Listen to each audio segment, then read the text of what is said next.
I'm just thinking about now the videos that you actually created for your own team and kind of throwing a wrench into this conversation. Did you, as somebody that was on the other side of the camera for that experience, did you learn anything from it?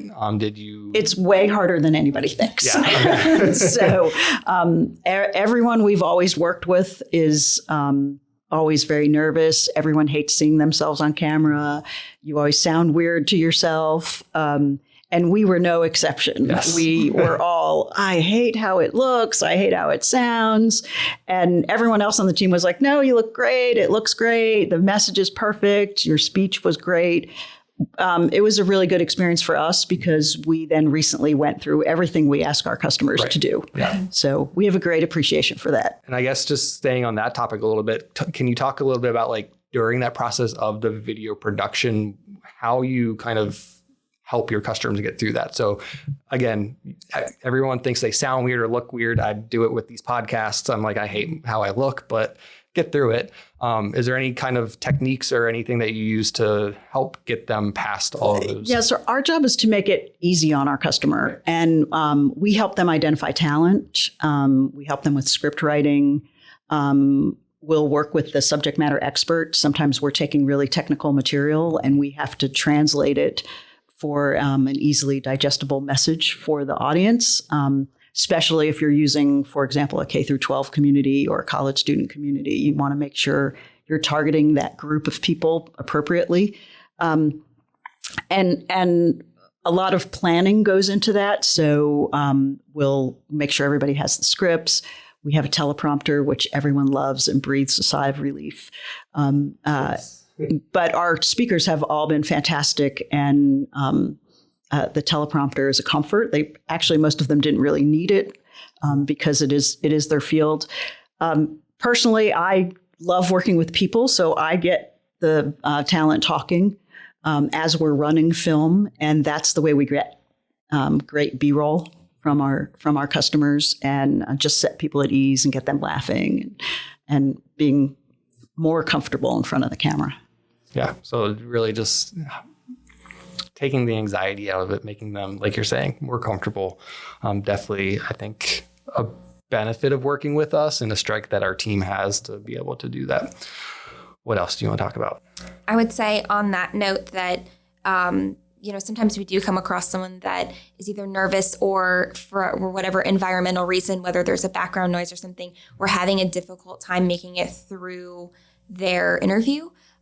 We also have the beauty of and the benefit of fantastic editors. So our editors are really, really skilled in, if we have an interview that turns out that way, they're really skilled in being able to edit it so that it looks its absolute best. And oftentimes, we've had a situation like that. I remember when we were filming a virtual tour at the Man Flight Simulator, we were outside and there was a crow in the parking lot that appeared in the middle of an interview and would not leave. It was there for over an hour. And we first, we're jumping around trying to make it leave. That didn't work. So we're like, okay, the show must go on. And we ended up cutting this interview completely around this bird. You had no idea that it was in there. The only people that remember are us and our wonderful interviewee at the time. He was fantastic at rolling with the punches on that one. But we are able to seamlessly edit these interviews so that even if something goes awry, it looks perfect when it comes out on camera. Yeah. Let's talk about the editing process, I guess. And that really falls into a future episode of post-production is what I call it. Probably you guys call it too. What does that, I know there's obviously the editing within like Adobe Premiere and all that kind of stuff. What about the animations? How do we determine what's going to make a good animation and I guess where we decide to put those in a video? Does that make sense? Yes. Okay. Well, the whole thing centers around what is the key message? What's the overall objective of the message for whatever it is, if it's training, if it's awareness, if it's a corporate message. And then we start with the story. So how do we weave that message within the story? Then working with the customer, we determine, are there video visuals we can use? Or is this situation better for a whiteboard animation or a 2D animation? That's often very popular for workforce development because it is easy to view. It's a faster production cycle, and our illustrator is wonderful at it. So, and our team's great at it. So, we really work with the customer. Sometimes there are both in a piece or in a training or in an awareness campaign. So it really depends on the customer's needs and working with the message. What's the best thing? And it can really support very technical content. So we were going through this kind of science and technology behind the ASIL chamber and how that works. We made the virtual tour for that group.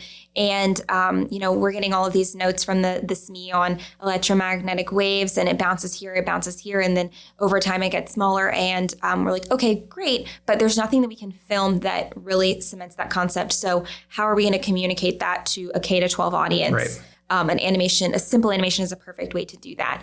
And additionally, some of our customers have concepts that are not yet created. They're just still ideas, or they are more technology based, like digital transformation, for example. We've made a handful of videos in the past couple of years going through what digital transformation means and how it would be executed.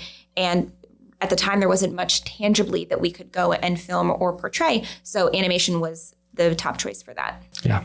That makes sense to take a complicated subject and it's kind of like, I'm thinking Miss Frizzle, but it's a little less than that, I think. It's not a full cartoon.